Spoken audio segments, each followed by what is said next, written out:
Hello student, once again welcome to my YouTube channel, and in today's video I will tell you about electrolytic conductance. Here first I will tell you what is meant by conductivity and how it is determined, and then we will move on to molar conductivity, electrolytic conductivity, and the relation between molar conductivity with conductivity, equivalent conductivity with conductivity, and the relationship between molar and equivalent conductivity. So stay with me till the end of this video, and if you get benefited, please like this video, share this video with your friend, and do subscribe my channel.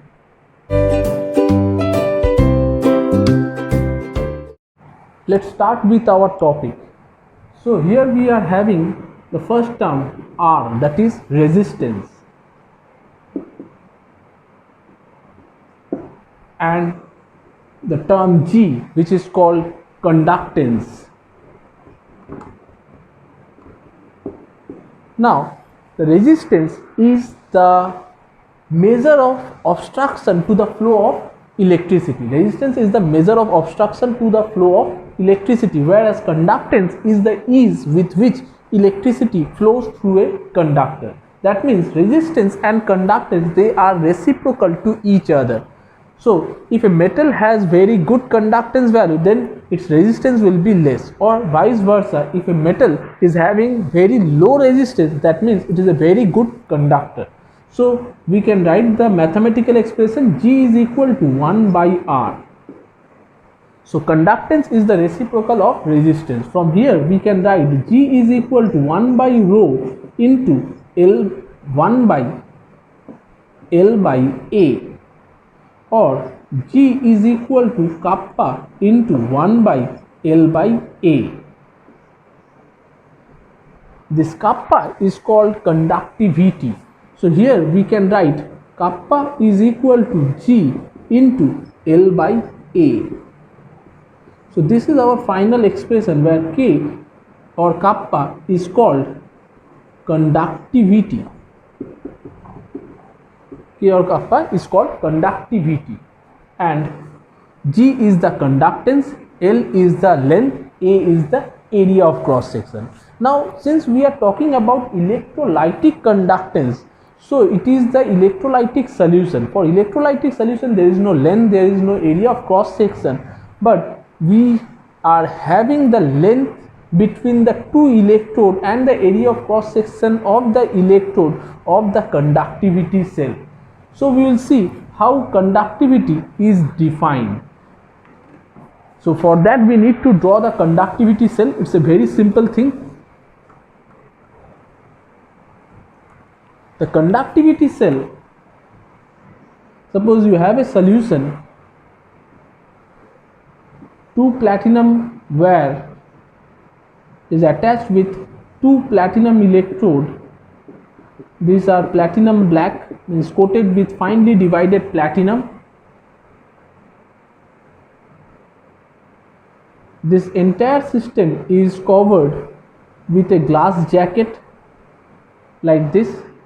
The distance between the two electrodes is 1 centimeter, and the area is 1 centimeter square, and the area is 1 centimeter square. So if you put L is equal to 1 centimeter, A is equal to 1 centimeter square, then we have kappa is equal to G. So we can define the term conductivity. So what is conductivity? Please note down the definition of conductivity. Conductivity is the conductance of an electrolytic solution placed between two platinum electrodes 1 centimeter apart and having area of cross section 1 centimeter square. Once again, conductivity is the conductance of an electrolytic solution placed between two platinum electrodes 1 centimeter apart and having area of cross section 1 centimeter square. So the solution, the amount of solution in between the two plates, which is 1 centimeter apart and having area 1 centimeter square, is actually 1 centimeter cube. So we can modify the definition as conductivity is the conductance of 1 centimeter cube electrolytic solution. Conductivity is the conductance of 1 centimeter cube electrolytic solution. Now we need to know the unit of conductivity. So what should be the unit of conductivity? As we know, G is 1 by R. So the unit of G is ohm inverse, or it is Siemens. So conductivity kappa is equal to, this G is Siemens into L by A. L is in centimeter, A is in centimeter square. So it will be Siemens centimeter inverse or Siemens meter inverse. So the unit of conductivity is Siemens centimeter inverse or Siemens meter inverse. Next we will see how we determine conductivity. The conductivity of an electrolytic solution is determined by Wheatstone bridge method. What method? Wheatstone bridge. Now in this Wheatstone bridge method, what we do,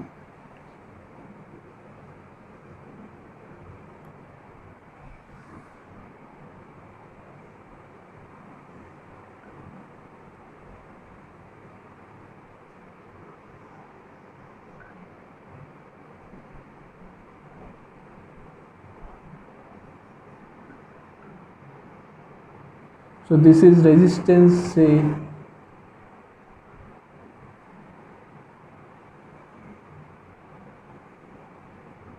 this one is say R1, this one say R2, this one R3, this one R4.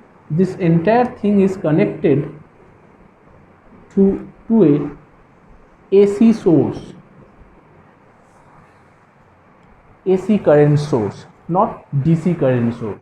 Here we use AC current instead of DC current, because in case of direct current, what happens, the cation will move towards cathode, the anion will move towards anode, and it will get discharged at the respective electrode, cathode and anode. So the number of cation and the number of anion will decrease, and as the number of cation, as the number of anion decreases, the conductivity value also decreases, and soon it will become zero. So what we do, we use alternate current. By using alternate current, what happens, the polarity of the electrode changes. The polarity of the electrode changes, so the ion moves here and there. It does not get discharged on a particular electrode. So the number of ion remains same and the conductivity value remain constant. So this Wheatstone bridge setup, here we are having known resistor R4, R3, R2. R2 is a variable resistor where we have to vary the resistance so that the current flowing through the galvanometer becomes zero, so that the current flowing through the galvanometer is zero. Now when the current flowing through the galvanometer becomes zero, that situation is called null point. What it is called? It is called null point. It is called null point. At null point, the ratio R1 by R2 is equal to R3 by R4. So at null point, we are having the ratio R1 by R2 is equal to R3 by R4. So from this expression, what we can do, we can calculate the R1 value. The moment we can calculate the R1 value, from R1 we can calculate the G value. G is equal to 1 by R1, and if we can calculate the G value, we can easily calculate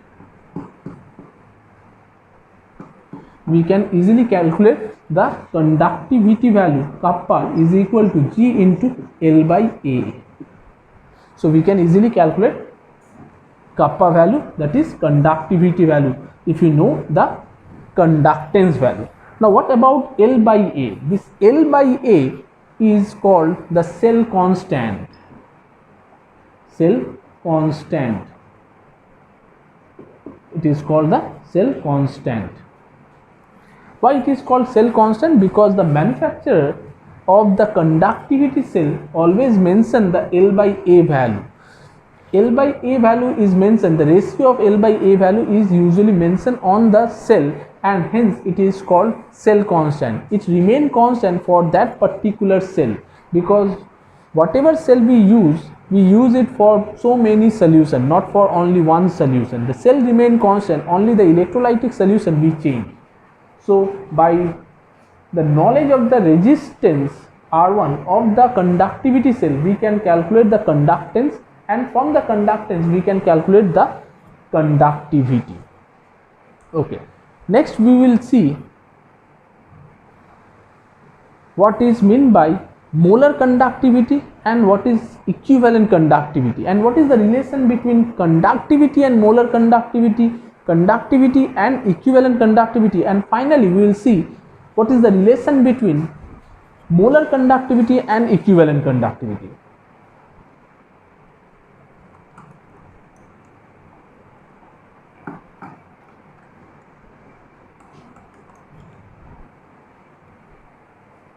So molar conductivity.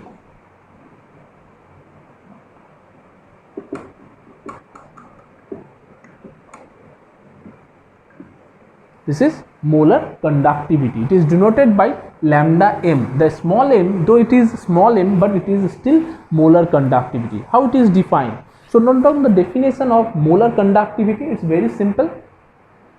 It is the conducting power of all the ions produced by dissolving 1 gram mole of the electrolyte. It is the conducting power of all the ions produced by dissolving 1 gram mole of the electrolyte, and it is mathematically expressed as lambda m is equal to kappa into V. Lambda m is equal to kappa into V. So molar conductivity is equal to conductivity into volume. Now this volume is not just normal volume. This volume is the special volume because it is the volume which contains 1 mole of the electrolyte. Volume which contain 1 mole of the electrolyte. Okay. Suppose we are having a solution whose concentration is C mole per liter. Whose concentration is C mole per liter. So what we can write?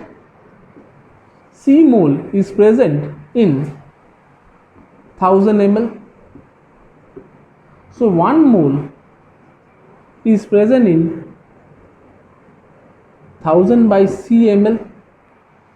1 mole is present in 1000 by C ml. So 1 mole is present in how much volume? It is 1000 by C volume. So here V we can replace with 1000 by C. So the final expression become lambda m is equal to kappa into 1000 by C. So you need to memorize both these equations. The first one, lambda m is equal to kappa into V, and the second one, lambda m is equal to kappa into 1000 by C. Next is equivalent conductivity.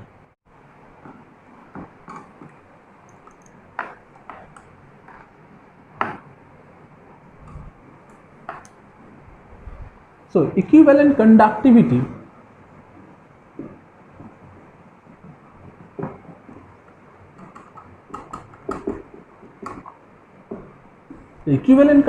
is denoted by lambda eq, and the statement of equivalent conductivity is similar to molar conductivity. The statement is, it is the conducting power of all the ion produced by dissolving 1 gram equivalent of the electrolyte. It is the conducting power of all the ion produced by dissolving 1 gram equivalent of the electrolyte. So mathematically lambda eq is equal to kappa into V. Again you are getting the similar equation.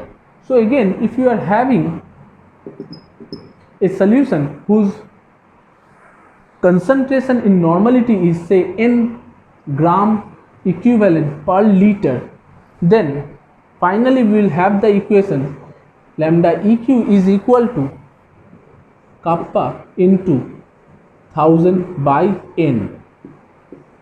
We can derive this equation in the same way as we have derived the molar conductivity. So equivalent conductivity, again you have to memorize these two equations.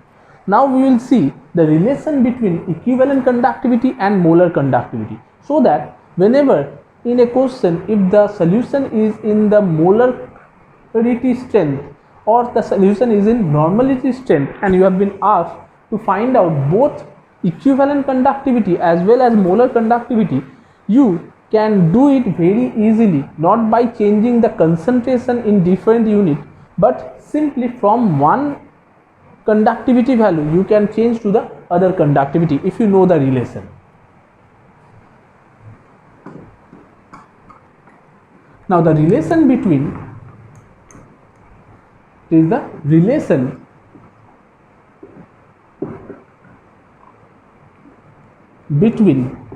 lambda m and lambda eq. It's very simple. So lambda m by lambda eq is basically, if you put the equation whatever you have got, the final equation, kappa into 1000 by concentration in molarity, or it is kappa into 1000 by concentration in normality, then we will finally get normality by molarity, and this normality by molarity is actually valence factor. Now what is meant by this valence factor? Now this valence factor is very easy. You will be able to know the valence factor very easily if you go through the example. Say sodium chloride, what should be the valence factor? Magnesium chloride or potassium sulfate, what will be the valence factor? So first check sodium chloride, NaCl. Now in sodium chloride, net positive charge +1, net negative charge -1. So net positive charge +1, net negative charge -1. So the valence factor for sodium chloride is 1. Say magnesium chloride, the net positive charge is +2, the net negative charge is 2 into -1 for each chlorine. So again it is -2. So the valence factor is 2 here. For potassium sulfate, net positive charge 2 into +1, that is +2, and it is -2 for sulfate. So again it is 2. So the valence factor is actually the net positive charge or the net negative charge. For aluminium chloride, the net positive charge is +3, the net negative charge is 3 into -1, that is -3. So again the valence factor become +3 or -3. Actually you have to write only 3, no plus, no minus. Hope you like this video, and if you get benefited from this video, please do share this video with your friend, like this video and subscribe my channel. Thank you.